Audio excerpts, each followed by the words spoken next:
So I had read Lack Thereof and Shroud Surfing and figured I would read one more thing. This isn't really titled, but it is an exercise in understanding myself and my motivations.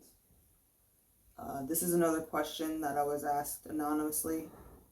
And if you guys are interested in doing that, like having like a anonymous like question answer kind of thing, I can see what I can do about that, like to get that set up, because this is really interesting to do. And maybe I'll just give the link for this particular thing for NGL, and y'all can ask me some questions or confess to me some things or just talk about stuff. I'm cool with whatever.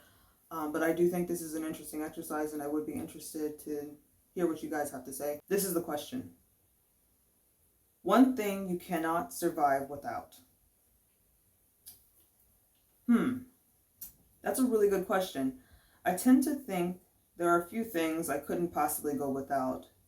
As I've gotten older, I feel like concepts become more important than tangible items.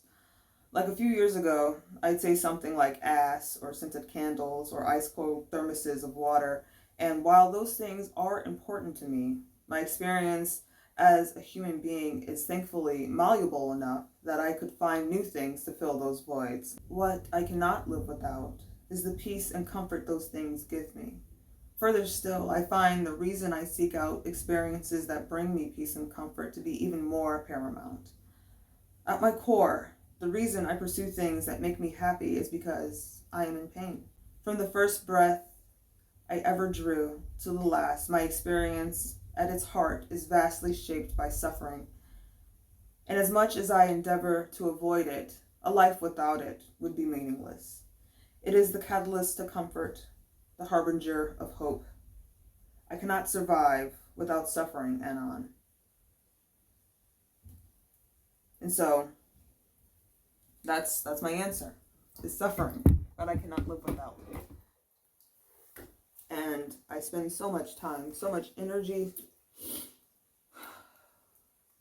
I spend so much bandwidth on finding ways so that suffering affects me less. But without that suffering, I wouldn't have a reason to seek out peace and comfort. And peace and comfort mean nothing without suffering. And so, I guess in all of this, I say you have to take the good with the bad.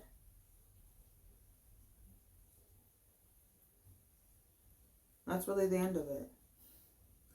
But let me know if you guys want to do the NGL thing, or if you have another app in mind, or if you want to just do like a random site that does Anon things.